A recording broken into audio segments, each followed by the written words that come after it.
In front of me is Lenovo Tab 1, and today I would like to show you how you can turn on or turn off app notifications.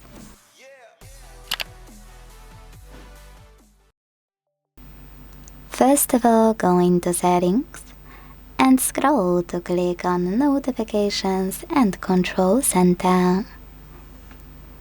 Then select App Notifications here.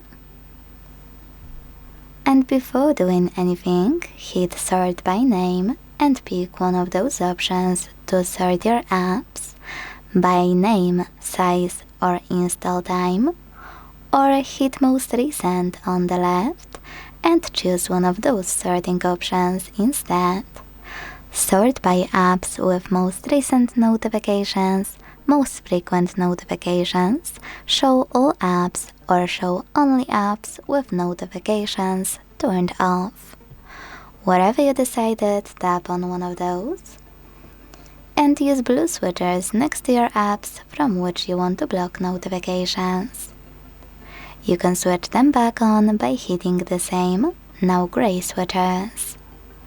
Now, most people miss that you can also tap on any app on the left and manage all notifications and those notification settings over here.